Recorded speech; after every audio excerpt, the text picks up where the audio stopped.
Kimi, todo adjust sa ugali ni Paulo. Obvious namang in love na sa aktor.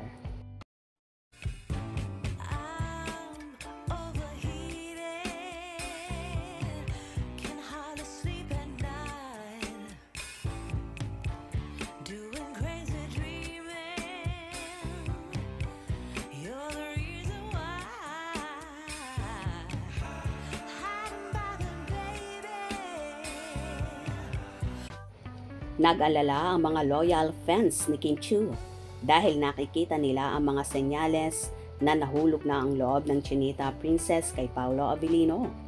Hindi na lang para sa kanilang career ang pagiging malapit ni Kim kay Paolo.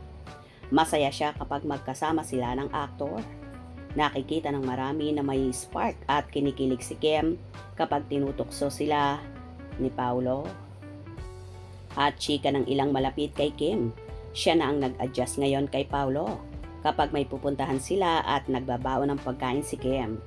May nakabukod na food para sa aktor dahil hindi ito kumakain ng meat. Akala ko ako yung tinatawag.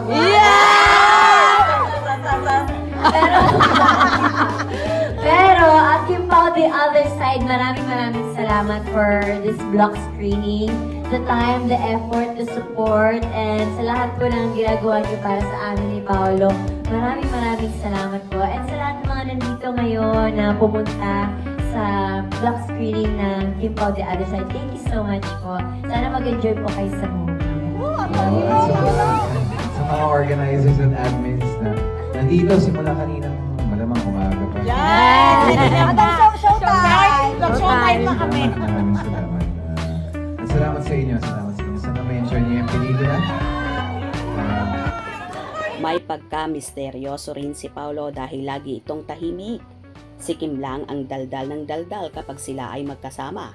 Kaya maraming babae ang naiintriga sa ugaling ito ni Paolo Abilino. Ganon pa man kahit walang katandem ay kayang-kaya naman ni Kim. Patuloy na nagle-level up ang kanyang pagiging actress. Sa ginanap na 38 Star Awards for Television, si Kim Chiu ang nanalong Best Drama Actress dahil sa mahusay niyang pagganap sa kanyang role sa seryeng Linlang kung saan gumanap siya bilang si Juliana. Well, kitang-kita naman sa mga kilos ni Kim na talagang totally nahulog ng loob niya kay Paolo at na-in love. Posible kaya bang umami na ang Kim Pao sa totoong relasyon sa mga susunod na araw? Hope you enjoyed. Please subscribe for more info.